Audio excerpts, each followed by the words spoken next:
Hi everyone, welcome to Facebook on Friday. Hey guys. We are coming to you today. I'm Peg Peterson, and I'm in the Value Realization Consulting Group here at NICE, and I have a friend with me today. Hi.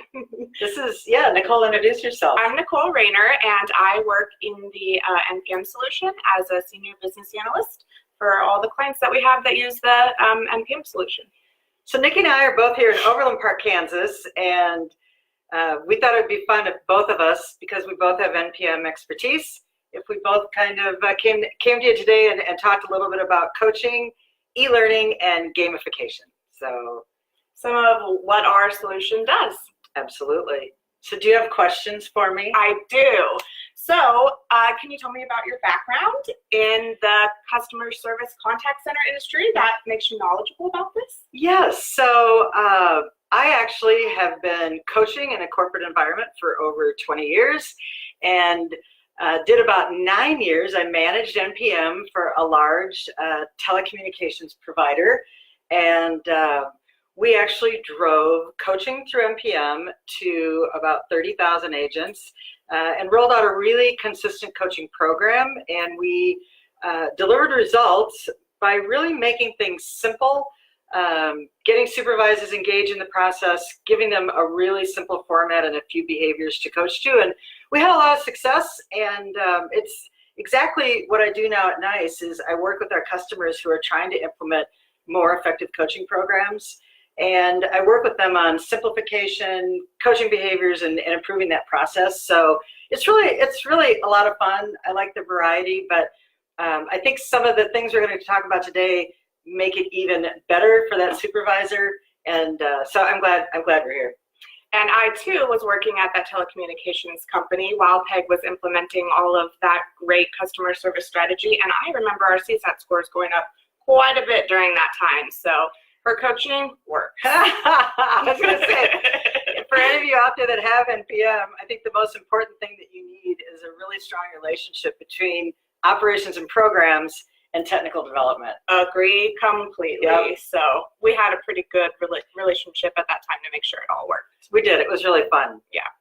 Okay, so on that topic more, we want to know a little bit more about how NICE as a solution can be used to support behavioral coaching.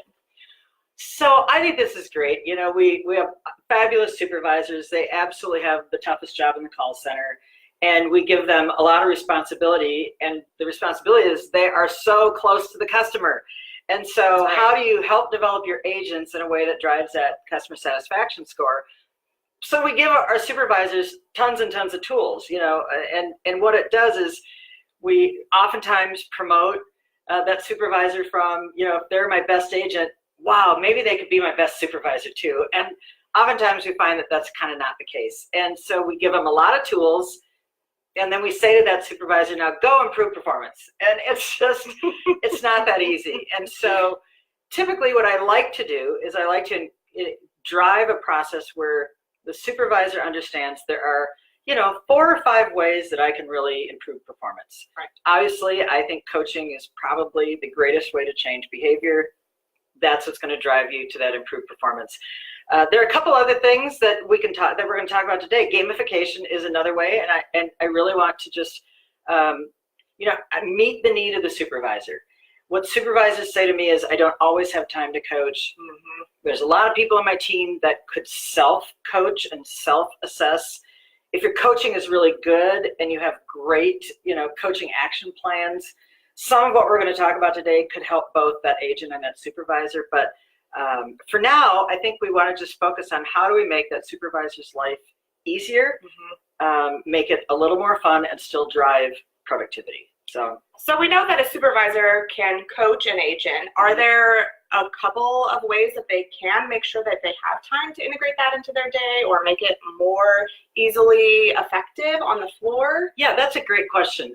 So I think the first thing, for those of you, all of you that have a coaching process, you know how this works. You get to the office every day and you fire up, you know, your laptop or your workstation, and you log into NPM.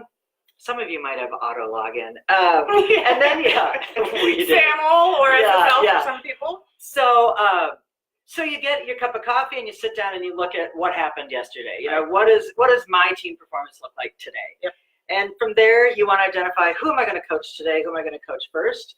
And so what I do is then I think, oh my gosh, you know, Nicole, your average handle time was really high yesterday. I wonder why, right? Sorry. And so what I do is then I do a little investigation. You know, I might have information from quality in WFM. I might from QC right in NPM. I might have information from WFM.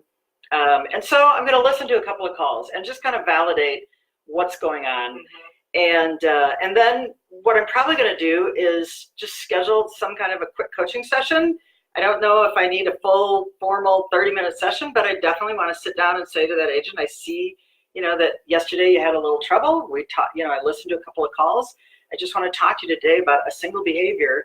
And what the behavior is building confidence in presenting your solutions. You're doing a great job of saying hello and understanding the issue and probing for information. I think you do a really good job of finding the problem. It's just, we want to build your confidence.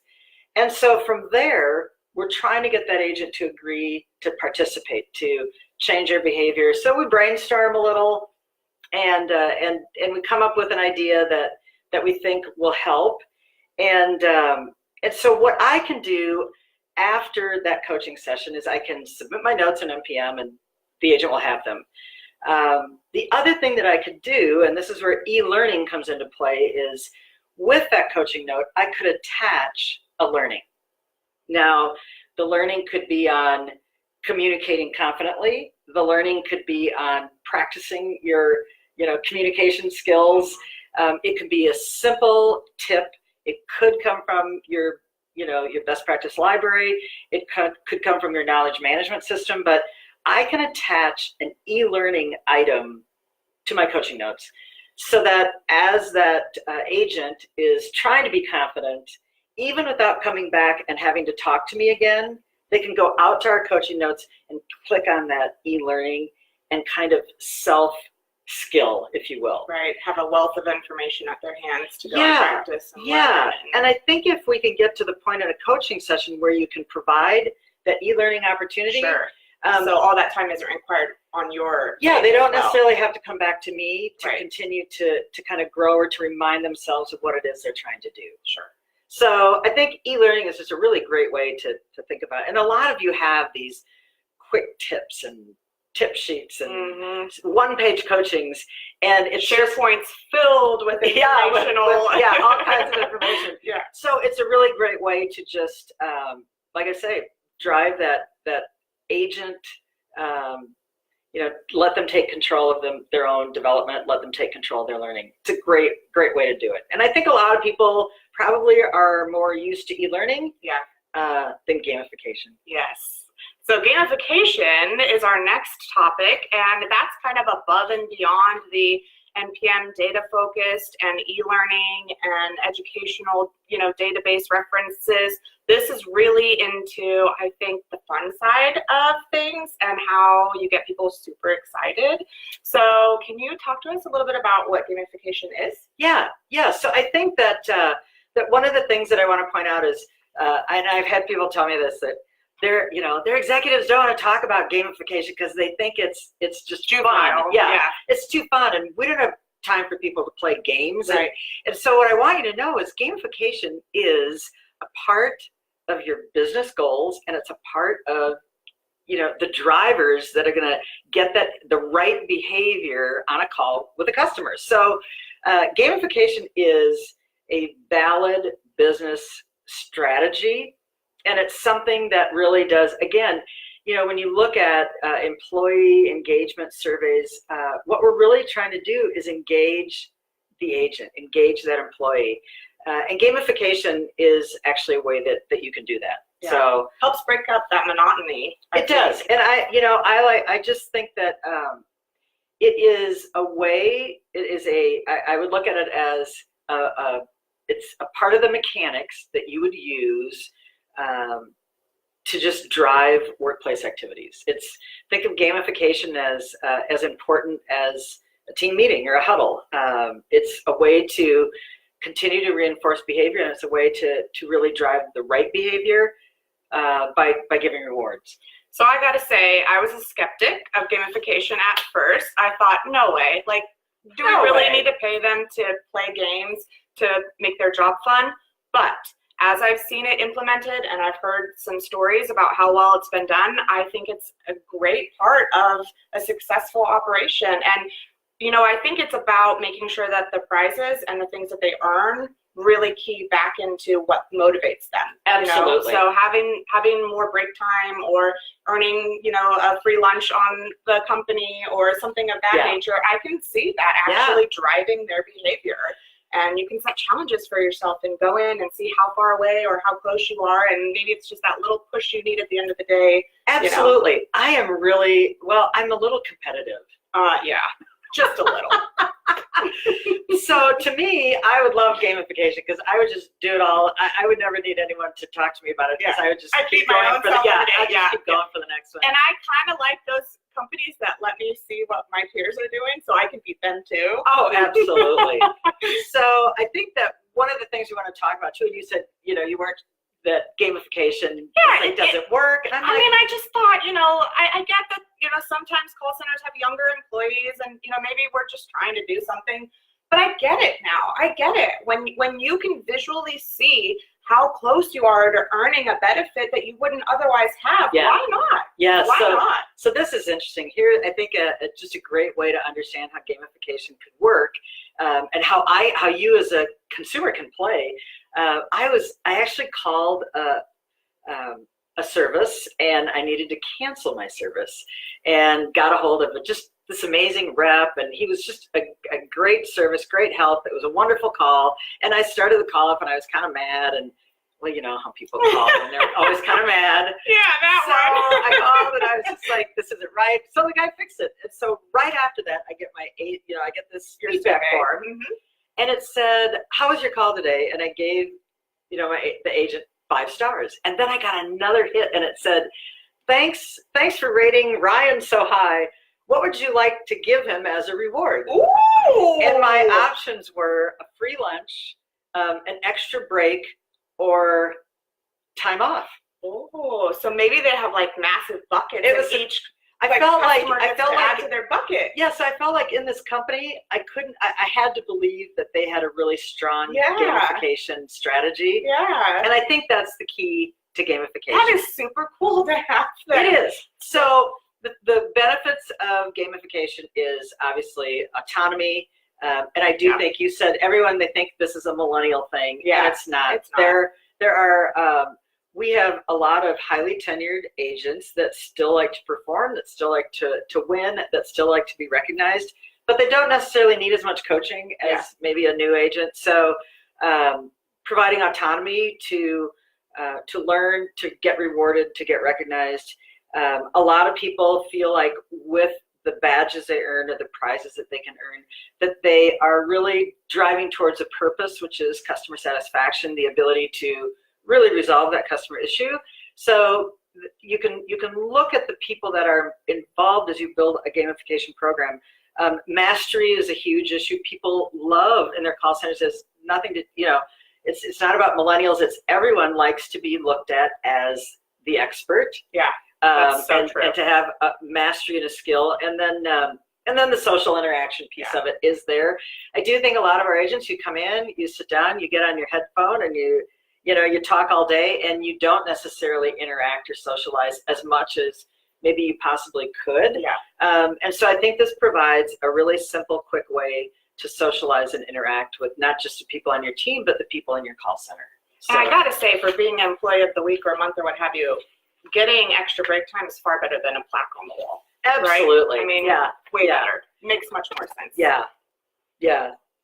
So if a client is interested in gamification, how would they go about getting started and learning about gamification and how to get it into their center? All right. So I think I'll talk to you about maybe just 6 best practices for starting gamification. And again, it's This will be high level. This will be quick.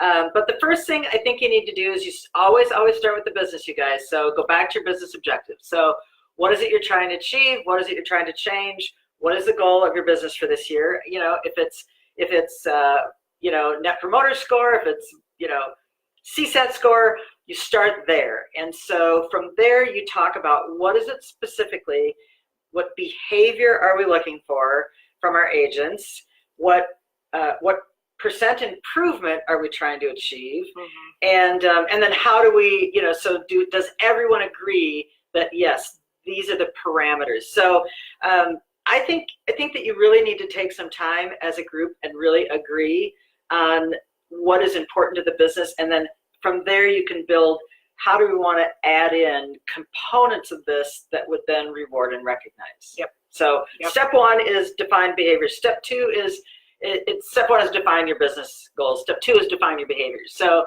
I think that a lot of you have customer experience behaviors, and I think that at this point what you want to do is really identify what is that group of that key behavior and maybe some sub behaviors that drive your business objective. And so align those, understand how those tie into one of your key metrics. So in this case, earlier I was coaching Nicole on average handle time, hypothetically. Yeah. And so I would want to know what are all the components of her call, when we start with hello, all the way to let me summarize the actions I changed in your account today. Thank you for calling. So where are the parts of that call that are causing that average handle time, and understand those behaviors at each step in your call. I think the next thing you need to do is describe your players and make sure, and it goes back to, does this appeal to everyone? Does this appeal to, a new hire? Is this a game that you only want for new hires? Is this, do you want to put the parameters around this, that this would be for all the people in the call center that are struggling with average handle time? So make sure that you identify the player. Make sure that, if I had, I would never have the best talk time. I probably. I was just going to say, Chatty Cathy's got the AHD problem, not me. I would always have an AHD problem. But because then I would constantly be winning average handle time badges if high talk time was the reward. Yes. So as you set up the rules, you want to make sure that you're describing the right player. I was just thinking it'd be really fun to set up gamification for the C-suite personnel. Oh, that would be fun. It would be really fun, right? So I think the other thing is, what is your activity progression? So how do I become, how can I get into level one, and then how to become that master in the call center on tips and tricks for improving, my average handle time. I think don't forget the fun. I think that we don't. Again, this is a business objective. This is core business opportunity here. But my advice is this: if there weren't any rewards associated, would people still participate? And I think that's a great measure for gamification. Years ago, when I owned an NPM product and rolled it out, we never made it mandatory, because my goal is, look, if this works, people should want to do it. Absolutely. And I think that gamification, as you devise your programs, it needs to be at that level. Just that this is really fun. If I didn't win an award, I would still probably do it. So I think that's a great guideline. I remember we made the actual implementation fun. Like we had parties, cupcakes, t-shirts, balloons. Everybody on the floor knew it was coming. Yeah. They were super excited. And that's a really good way to hit it running, too. I think it's funny, still with all the customers that I work with at NICE today, working with several on NPM solutions, I always talk to them about, so when is Cupcake and Balloon Day? Exactly! And we're the best days! They're like, is that a technical term? It's like, such a thing. It's good for adoption. If you want adoption, you need a cupcake. Yeah, so finally just deploy the right mechanics. Make sure that your game is ready to go, that it's going to work, that you understand what it's trying to do. Is it a learning opportunity? Is it building community? Is it do you want to drive collaboration? Do you want to really? Is it just? It's not just prizes. make sure that the underpinnings and the mechanics of your game work for the community and the people you're trying to attract. So anyway, I think gamification is an amazing way to, like I said earlier, give that supervisor a way to provide the agents on their team with a way to really drive their own professional improvement. It's a good assistant for the supervisor. It's absolutely. a really good backup. So if you have soups that are managing that, you know, they have that 1-to-20 ratio, and they maybe only get in their formal one-on-one coaching session once a month. Gamification and e-learning would be a huge opportunity for your business to really increase the opportunity for agents to really improve performance. So I don't know, have we overstayed our welcome here? Probably. Have we? Yeah, we probably have. All right, listen, we want to thank you for joining us today. Again, this is Nicole Rayner. My name is Peg Peterson. I'm a consultant in value realization services. Please reach out if you want some additional help. Reach out if you want some more information. We would be happy to talk to you more and help you set up a great gamification program for your business. So, and feel free to ask questions. We're always here to answer them. Thanks, you guys. Have a good day. Bye. Bye-bye.